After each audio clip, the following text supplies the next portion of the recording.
पालकमंत्री चंद्रकांत पाटील यांच्या हस्ते सोलापुरातील श्री रूपा भवानी मातेची पूजा संपन्न करण्यात आली। सोलापूरचे पालकमंत्री चंद्रकांत पाटील हे गुरुवारी सोलापुरात आले असताना नवरात्र महोत्सवाच्या निमित्तानं सोलापुरातील श्री रूपा भवानी मातेच्या मंदिरामध्ये पालकमंत्री चंद्रकांत पाटील यांनी सपत्नीक भवानी मातेची पूजा केली। यंदाच्या नवरात्रीचा पहिला दिवस असल्यानं सकाळी श्री कोल्हापूरची महालक्ष्मी, त्यानंतर तुळजापूरची श्री तुळजा भवानी आणि आता सोलापूरची ग्रामदैवत श्री रूपा भवानी मातेचं दर्शन घेतल्याचं त्यांनी सांगितलं। तसंच नवरात्री निमित्त सर्वांना त्यांनी शुभेच्छा दिल्या। सोलापूरची ग्रामदैवत श्री रूपा भवानी माता हे देवी भक्तांचं आराध्य दैवत असून नवरात्रीच्या काळामध्ये देवीच्या दर्शनासाठी एकदा ना एकदा सोलापुरातील प्रत्येक भाविक हजेरी लावतो असंही ते म्हणाले।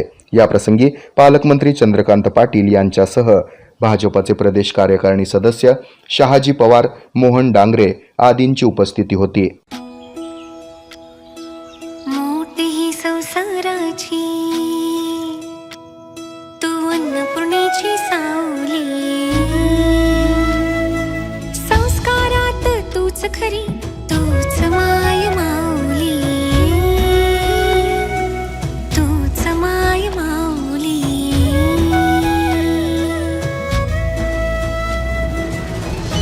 राज्यातील भगिनींच्या सन्मानार्थ महाराष्ट्र शासनाची मुख्यमंत्री माझी लाडकी बहीण योजना महाराष्ट्रातील प्रत्येक पात्र महिलेच्या बँक खात्यात दर महिना 1500 रुपये जमा होणार। सन्मान बहिणींचा, सन्मान महाराष्ट्राचा।